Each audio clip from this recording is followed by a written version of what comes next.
কিছু মৃত্যুর আলামত আছে, এটাই প্রমাণ করে এটা ভালো মৃত্যু নয়, এরকম আলামত আছে না নাই?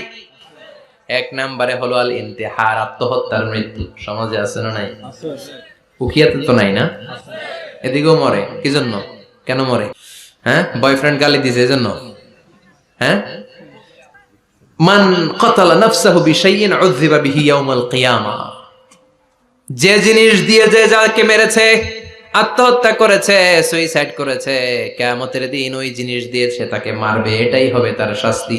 ওড়না পেঁচিয়ে যারা আত্মহত্যা করলো ওর শাস্তি ওড়না পেঁচানো।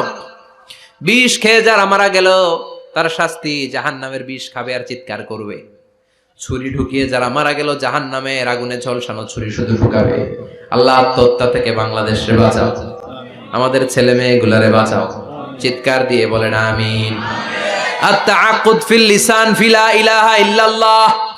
আজীবন কালেমা পড়ে নাই, আজীবন কালেমারে বাস দিয়েছে, এখন মরার সময় সবাই কয় কলমা পড়েন, কলমা পড়েন। এখন পড়তে চায় মাগার মুখ দিয়া বাইর হয় না। আছে না নাই? এরকম ডাকায় দুখিয়াতে নাই? কলমা পড়তে পারে না, আটকায় যায়, মরে গেছে। এই মৃত্যুটা কি ভালো? কথা বলে ফি হালাতি শুরব, অনেকে মদ খাইতে খাইতে মরে। আছে না নাই? জুলুম করতে করতে মরে। আছে না নাই? অন্যের জায়গা দখল করে মরে, এরকম আছে না নাই? ফি হালাতি ইরতিকাবিল কাবায়ের, যে কোনো কবিরা গুনাহ করা অবস্থায় যদি মারা যায় এটা খারাপ মৃত্যু, অপমৃত্যু, এটা জান্নাতি মৃত্যু নয়। চিৎকার করে বলেন ঠিক কি না?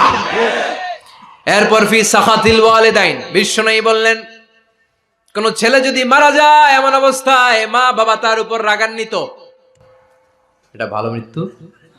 কথা বলেন। গোটা পৃথিবীর বুকে মায়ের চেয়ে আপন কেউ আছে নাকি? এই মায়ের মনে কষ্ট দিয়ে ওই অবস্থায় যদি মারা যায়, এই মৃত্যুটা অনেক খারাপ। চিল্লায় বলেন ঠিক কিনা? এজন্য মায়ের সাথে খারাপ আচরণ করবেন নাকি? কথা বলেন। যার মা নাই সে জানে মা না থাকার কি জ্বালা, ঠিক কিনা? যখন রাত্রি নিঝুম এই চোখে ঘুম, একলা শুধু ঘরে তোমায় মনে পড়ে মাগো, তোমায় মনে পড়ে।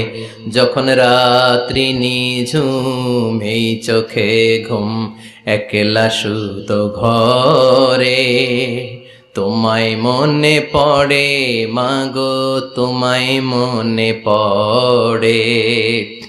এজন্য মায়ের দোয়া সবচেয়ে বড় দোয়া। মা রেগে আছে, মা বদদোয়া দিয়েছে, বাবা বদদোয়া দিয়েছে, বাবা আপনার উপর অসন্তুষ্ট, ওই অবস্থায় ছেলে মরলে এটা কি ভালো মৃত্যু?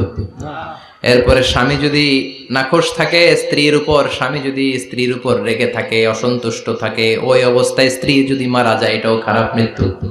চিল্লায় বলেন এটাও খারাপ মৃত্যু।